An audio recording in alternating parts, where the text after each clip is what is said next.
और कैसे सुख मिले तो इसीलिए आपस में विचार किया, कुछ उपचार नहीं मिला, है ना। कोई इस शंका का समाधान नहीं हुआ। मन में ये प्रश्न, मन में शंका बनी कि बनी रह गई, है? मन में शंका बनी रहेगी कि ये कैसे दूर होगा।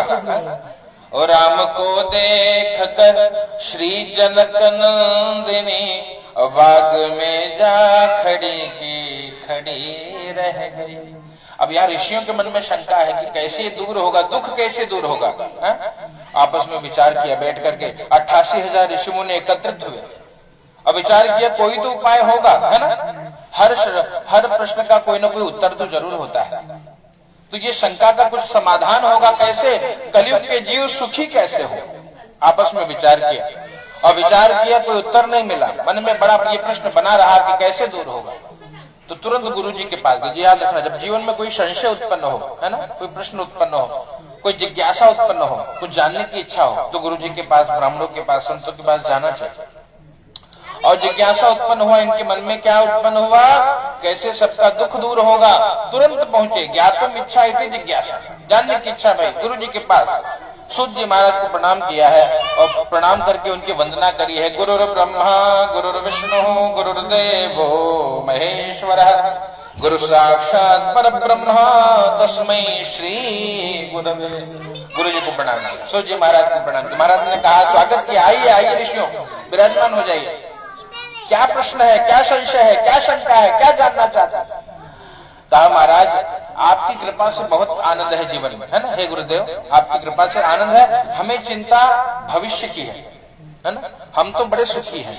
गांव गोबर से लीप करके और छोटे से मकान में एक माता पिता 10 बच्चे पाल लेते थे, बड़े सुखी थे। हाँ, आज सबके लगे 1 BHK 2 BHK 10 BHK हो, 2 बच्चा खाली, तीसरा हो तो सरकारी न लगी, और फिर भी दुखी है। क्यों? यही चिंता कि भविष्य में सब होगा। विज्ञान इतनी प्रगति कर चुका होगा, विज्ञान तो प्रगति कर चुका होगा, धन धान्य की कमी नहीं होगी, है? जिसको जो चाहे वो सब प्राप्त होगा। लेकिन कहते हैं भैया, लेकिन फिर भी लोग दुखी होंगे, है ना। पहले लोग पैदल यात्रा करते थे, सुखी रहते थे, है ना। हाँ, आज एक कदम नहीं चलते, इसीलिए दुखी हैं। शरीर रोग का घर बन गया है, शरीरम व्याधि मंदिरम, है। लगभग 4 में से 3 इंसान को डायबिटीज हो रहा है। क्या हो रहा है? लोग चलना भूल गए, है ना। साइकिल जहां देखें, यहाँ से निकले मोटरसाइकिल चालू पे हुर्र पहुंचे ठिकाने पे, फिर आके गड़िए, यहाँ से 10 मीटर भी गड़िए चल रही है। इतने लोग डिपेंड हो गए हैं विज्ञान के संसाधन पे कि दुखी दुख है। शरीर खराब हो रहा है, बैठ ना पा रहे हैं, उठे पड़ रहे हैं, बार बार उठक बैठक लगाना पड़ रहा है। और पहले लोग बैठे रहते थे आसन पे चकाचक। अब यही विचार कि भविष्य में सब होगा, राम कृपा से धन धान्य की कमी नहीं होगी, है ना, बड़ा सुख होगा। थोड़ा सास से परेशानी थी तो आजकल पतो खुद ही अलग हो जाती है, फुर्र हो जाता है। सासू माई के थोड़ा दूर बैठा देती है, माई तो उन्हीं से आशीर्वाद पाती है, फिर भी परेशान है। अब सोचिए कितना लोग सुखी होने के लिए कितना प्रयास कर रहे हैं, लेकिन सुख नहीं मिल रहा है। इसलिए सुख मिलेगा कैसे? हमको पहले की तरह जीना होगा जैसे लोग जीते थे, है ना। परिवार टूट रहे हैं, परिवार को जोड़ना होगा। इसलिए राम कथा, इसलिए सत्यनारायण कथा। क्यों? क्योंकि न जाने किसकी कब आवश्यकता पड़े, है ना। एक रहीम बाबा थे। रहीम बाबा कहते हैं, रहीमन देखी बड़ेन को और लघु न दीजिए डांट। छोटका भैया पैसा कम कमाते तो को हकाल दे, हैं। इसलिए कहा भैया ना कभी ये इस गलत फहमी में मत रहना कि कोई कम कमाता है तो काम का नहीं है। रहीमन देखी बड़ेन को लघु न दीजिए डारी, जहां काम आए सुई कहां करे तलवार। तलवार कभी कभी सुई भी बहुत काम आती है। इसलिए जुड़े रहिए, मस्त रहिए, एक दूसरे की सहायता करते रहिए, सुखी रहेंगे। यहाँ देखिए कितनों बना लो, 10 BHK बना लो, चाहे कि पूरा भारत देश एक ख्यापन बनाए, अलगे से एक नया देश बनाए, लेकिन सुख नहीं मिलेगा। सुख कब है? कहते हैं जब हम परिवार में रहते हैं, है ना। 4 लोग मिल जाते हैं, दिल की बात, कभी दुख हो, ये देखने याद रखना, विद्यालय में जाएंगे तो विद्या मिलती है ना। सुखालय में सुख मिलता है, मदिरालय में क्या मिले? दवाई मिली, है। कुछ लोग ले लेते हैं दवाई। और यहाँ ये दुखालय है, यहाँ दुख ही है और सब दुखी। इसलिए जो यहाँ आया है, जो कहे कि हम सुखी हैं, मानो वो ढोंग कर रहा है ना। उसके घर में जाओगे ना, अब जैसे कुछ लोग बोलते हैं हम बड़े सुखी हैं, उनकी पत्नी से पूछना कितने सुखी है, बताएंगे अरे बहुत बढ़िया सुखी है, हमारे पास आए तो बताए। हर घर में वही समस्या है और उसी समस्याओं के उत्तर के लिए भगवान की कथा है। कथा बहुत लघु उपाय, सूत जी महाराज ने यही बता दिया। भैया सत्य नारायणम देव यजे चैवनुषाम, बोले भैया देखो सब दुख की एक दवाई है ना। जैसे होता है ना कि बड़े आप रुद्राभिषेक कराइए, बहुत समय लगेगा, बड़ा द्रव्य भी खर्च होगा। आप नया घर लिए तो वास्तु शांति कराइए, वास्तु का दोष है तो उसके लिए 5 ब्राह्मण लगेंगे, जप करना पड़ेगा, दिन भर पूजा पाठ होगी, वास्तु स्थापन करना पड़ेगा, है ना। और ना हो नवरात्रि में नवचंडी करा लीजिए, है ना। ऐसे अनेक तरीके हैं, अनेक पद्धति है। और कहते हैं उसके बाद भी ये सब बड़े उपाय हैं, लेकिन सूर्य ने क्या पूछा उनसे कि लघु उपायोस्ते भूतले, कोई लघु उपाय हमको बताइए। तो सूर्य महाराज ने उपाय बताया। भैया देखो बड़े बड़े तो बड़े यज्ञ याग आदि हैं, लेकिन एक सरल है सत्यनारायण भगवान की कथा, जो कर ले उसका कल्याण हो जाएगा। अब कंडीशन ये है कि किया कैसे जाए, क्योंकि काफी कुछ लोग ऐसे भी मिलते कहते हैं महाराज हमने तो हर महीने किया लेकिन फिर भी परेशान है। क्यों? क्योंकि याद रखना, कोई भी अगर आप मेडिसिन लेते हो, औषधि लेते हो, औषधि अगर वो पच जाएगी ना तब वो काम करेगी, है ना। और खा लो और निकल जाए तो लाभ न करे। भगवान की कथा कुछ लोग ऐसी करते हैं, फॉर्मेलिटी। महाराज कितने कुछ लोग बुलाते हैं, महाराज जी कथा करनी, बोला हाँ भैया, बोले बस आधा घंटा 1 घंटा में करना, खाना खिलाना चाहता है। बोला अच्छा तो खनवे खिला दो, क्या करें कथा कर रहे हो भैया, जो दिक्कत फॉर्मेलिटी क्यों करना, वो फूल चढ़ा दो भगवान को। कहने का क्या अभिप्राय, करिए तो विधिवत करिए, उसका लाभ मिले जीवन में, और न तो मत करिए, प्रणाम करिए। भगवान तो कहते हैं प्रणामो दुख शमनः, भागवत जी में कहते हैं प्रणाम से दुख दूर हो जाता है। अब यहाँ पे जब उनसे पूछा कि महाराज ये आपको किसने बता दिया कि सत्यनारायण भगवान से सब दुख दूर होगा, सब काम मिल जाएगा, सब काम हो जाएगा। बोले हमको श्री नारद जी ने बताया। बोले नारद जी को किसने बताया? कहा नारद जी को भगवान ने बताया, अपने मुख से बताया इसकी महिमा। बोले अच्छा तो पूरी बात बताइए हमको। तो बताते हैं एकदा नारदो योगी अपरानुग्रह कांक्षया। नारद जी योगी हैं। देखिए योगी कौन? जो नित्य भगवान से युक्त रहे, हमेशा भगवान का ध्यान रहे। नारद जी योगी हैं, भगवान का नित्य चिंतन करते रहते हैं। और उनके मन में क्या, साधु किस लिए जीवन जीता? कहते परहित सरीस धर्म नहीं भाई, पर पीड़ा सम नहीं अधमाई। कहते भैया धर्म करोगे सुखी रहोगे, हैं? धर्म क्या है? परहित करना, है ना, लोगों की सहायता करना, दूसरों का कल्याण हो जाए। नारद जी के मन में परहित का भाव आया। नारद जी अनेक लोगों में भ्रमण करने निकले, वीणा लेकर के भगवान के नाम का संकीर्तन करते हुए। ओ श्रीमन नारायण नारायण नारायण, श्रीमन नारायण नारायण नारायण, लक्ष्मी नारायण नारायण नारायण, लक्ष्मी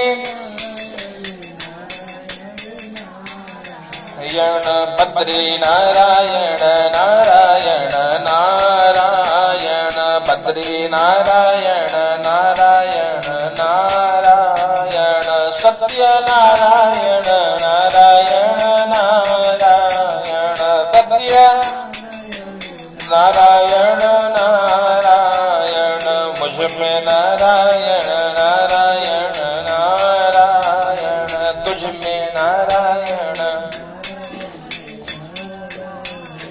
सब में नारायण नारायण नारायण, सब में नारायण नारायण, माता नारायण पिता नारायण, माता नारायण पिता नारायण, गुरु नारायण नारायण नारायण, गुरु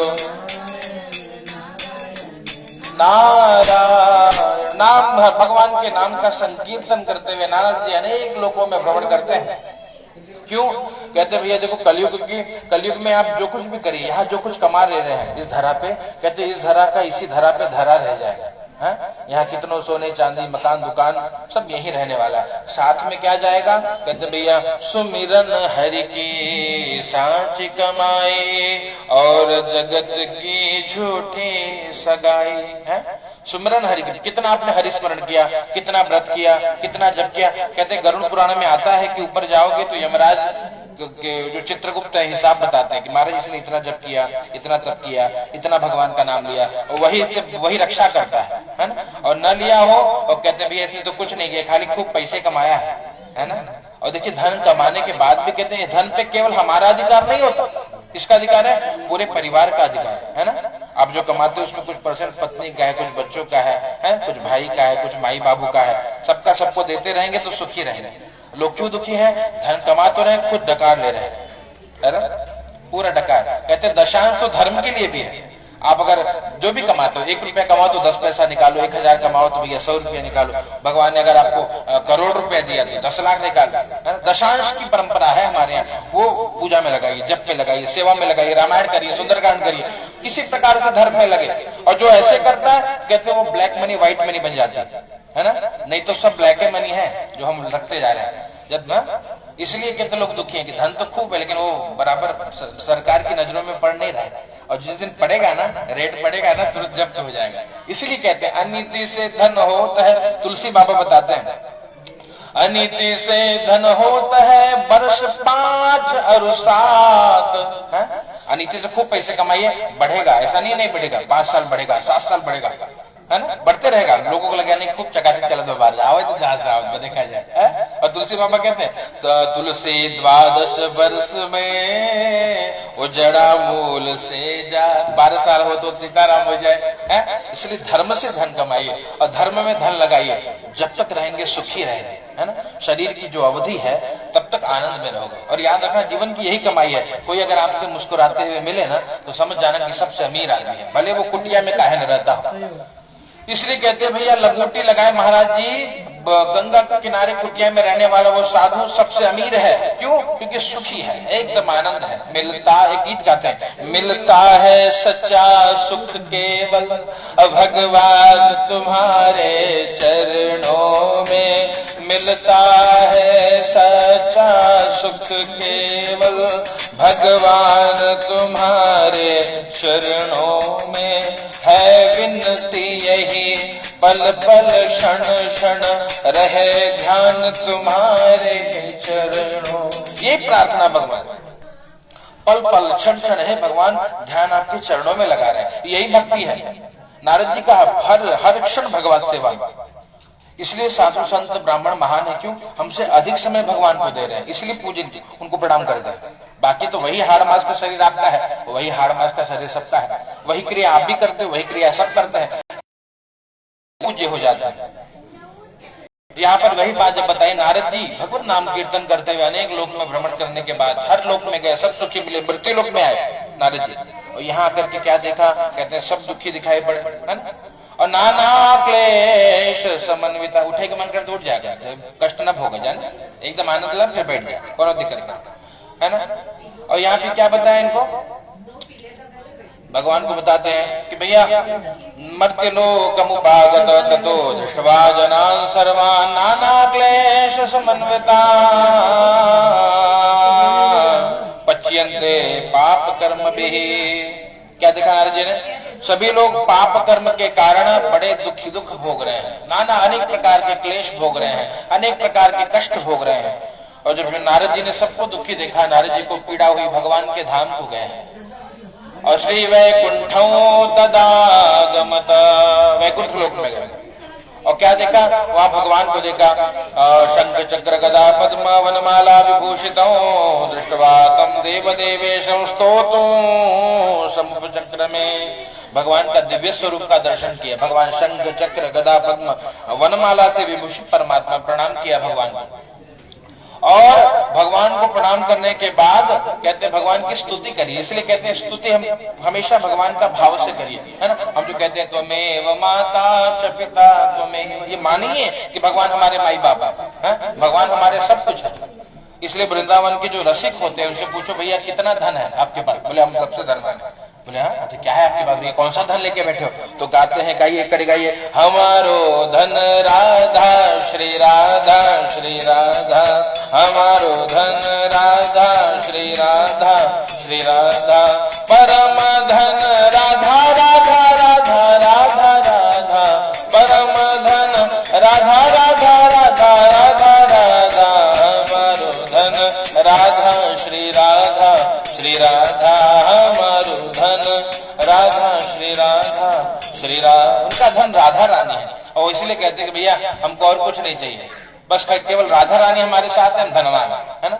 और यहाँ पे इसलिए कहते हैं भगवान की स्तुति करिए, भगवान की, और भगवान से प्रार्थना करिए, भगवान का दिव्य स्वरूप नमो वांग मनसातीत रूपाया अनंत शक्तये आदि मध्यांत हीनाय निर्गुणाय गुणात्मने भक्तानाम आर्ति नाशाय। भगवान को प्रणाम किया है, भगवान हम आपको प्रणाम करें, आप भक्तों का दुख दूर करते हैं, आपका न आदि है न मध्य है न अंत है। कहते हैं जब संसार नहीं था तो जो थे वो परमात्मा है ना, और जो संसार है कहते संसार के रूप में भी जो दिखाई पड़ रहे हैं वो परमात्मा भगवान है। और एक दिन जब संसार समाप्त हो जाएगा तो जो रहेंगे वो भगवान है ना। तो भगवान हमेशा है, त्रिकाला नमो वांग मनसातीत रूपाय अनंत शक्तये। अनंत शक्ति संपन्न है परमात्मा, हम आपको बारंबार प्रणाम करते हैं। भगवान को प्रणाम किया, भगवान ने कहा नारद क्या जानना है। भगवान ने कहा प्रभु मैं मृत्यु लोक में गया और मृत्यु लोक में सब दुखी दिखाई पड़े, उपाय बताइए जिससे दुख दूर हो, है ना। और भगवान से जब उपाय पूछा, भगवान ने कहा भैया सत्यनारायणम देव यजेच्चैव निशाम। कहते भैया नारद जी सब आप जाइए सत्यनारायण व्रत का प्रचार करिए, है ना। सत्यनारायण व्रत जो जो करेगा कहते भगवत कृपा से सुखी रहेगा। व्रत का उद्देश्य क्या है, जीवन में सत्य आचरण हो, असत्य का प्रयोग कम हो, अधिक से अधिक सत्य बोलने का प्रयास हो, जीवन में धर्म हो, जीवन में तप हो, जीवन में त्याग हो, है ना, जीवन में सेवा हो, तो जीवन अपने आप परिवर्तित हो जाएगा। यही बात नारद जी को बताई। नारद जी ने कहा महाराज इस सत्यनारायण व्रत को करने से क्या मिलेगा। बोलेंगे भगवान ने बताया श्री भगवान उवाच कृत्वा सद्यः सुखम भूत्वा परत्र मोक्षमाप्नुया। यहाँ पर सुख मिलेगा, भगवान की पूजा कथा करने से जीव सुखी हो जाएगा। और परत्र जब शरीर छूटेगा तो जीव को मुक्ति मिल जाती है। कथा के फैलाए कहते जिसको परलोक और इहलोक दोनों सुखी बनाना है वो केवल सत्यनारायण व्रत करे, सत्यनारायण भगवान की ही कथा सुन ले तो कल्याण होगा। यहाँ भी सुखी रहेगा, शरीर छोड़ने के बाद भी सुखी रहेगा। नारद जी ने 4 प्रश्न पूछा, किम फलम किम विधानम च कृतम केनेव तद्व्रतम। हे भगवान किम फलम, फल क्या है, विधान क्या है, किसने किया, कब करना चाहिए, पूरी बात बताइए। भगवान ने कहा किम फलम, कहते भैया सौभाग्य संतति करम सर्वत्र विजय प्रदम धन धान्य प्रवर्धन। कहते भैया धन धान्य की वृद्धि करेगा है? और सभी प्रकार से दुखों का शमन करने वाली ये कथा है, सभी प्रकार के मनोकामना की पूर्ति करने वाली है। विद्यार्थी को विद्या देती है, धनार्थी को धन देती है, पुत्रार्थी को पुत्र मिलता है, और जीव शरीर त्यागने के बाद कहते हैं मोक्षार्थी को मुक्ति प्राप्त होती है। भगवान की महिमा। दूसरा किम फलम किम विधानम, कहा महाराज जी विधान बता दीजिए। बोले विधान ये जितनी शक्ति है उतना विधान है ना। भगवान ने अगर सामर्थ्यवान बनाया है तो भगवान को सोने के आसन पे बैठाइए, सोने की थाली में खिलाइए, है ना, स्वर्ण का आभूषण प्रदान करिए। अगर शक्ति है ना है तो भगवान तो पत्ते फूल से भी रिझ जाते हैं, पत्ता फूल जो है भाव से चढ़ाइए। भावग्राही जनार्दन, भाव से जो कुछ भगवान कहते भाव से मुझको भजे जो उसका बेड़ा पार है। कहते भैया जो भाव से भगवान का भजन करता है भगवान उसके सभी कष्टों को दूर करते हैं। केले का भैया मंडप बना करके ठाकुर जी को विराजमान करिए, पूजन अभिषेक करिए, कथा सुनिए, हवन करिए, प्रसाद बांटिए, प्रसाद लीजिए। हो सके तो रात्रि में भजन इत्यादि करिए, जागने का प्रयास करिए, न हो तो रात्रि में करते भगवान का नाम करते हुए, नाम जपते हुए शयन करिए, है ना। ऐसा करने से एवं करते मनुष्याणाम वांछा सिद्धिर्भवेत् ध्रुवम्, ऐसा करने से मनुष्यों के मनोकामना की पूर्ति होती है। किम फलम किम विधानम च कृतम केनेव। तीसरा प्रश्न पूछा कि कृतम केनेव, किसने किसने व्रत को किया भगवान बताइए। भगवान ने कहा भैया जिसने जिसने किया शेष 4 अध्याय में बताएंगे। चौथा प्रश्न कदा कार्यम व्रतम प्रभु, हे प्रभु कब करना चाहिए कोई मुहूर्त, भगवान की पूजा का क्या कोई मुहूर्त है। तो भगवान ने कहा भैया कोई विशेष मुहूर्त नहीं है, कब करा जाए। कहते हैं भैया यस्मिन् तस्मिन् दिने मर्त्यो भक्ति श्रद्धा समन्वितः। कंडीशन यही है भक्ति श्रद्धा से करिए चाहे जब करिए, है ना। सुपरमैन सुपरमैन हल्ला हल्ला कोई करे ना, बाहर कर दिया। क्या देखा, कहते हैं भैया, कहते यस्मिन् तस्मिन् दिने मर्त्यो भक्ति श्रद्धा समन्विता। जिस किसी भी दिन कहते भक्ति श्रद्धा की सेवा करी जाए भगवान प्रसन्न हो जाते हैं। और इस प्रकार से जो भगवान की दिव्य कथा को श्रवण करता है, भगवान की सेवा करता है, भगवान के का भजन करता है, भगवान के नाम का कीर्तन करता है। कीर्तन कहते हैं कीर्तन कर्तन है, पापों का कर्तन करती है। पापों का शमन करती है। इसलिए जो कुछ ना हो भाव से भगवान के नाम का कीर्तन करिए, जप करिए। ऐसा जो करता है परमात्मा कल्याण करते हैं। जय जय श्री कृष्ण पुराणे रेवाखंडे सत्यनारायण व्रत कथायाम प्रथमोध्याय। प्रेम से बोलिए सत्यनारायण भगवान की।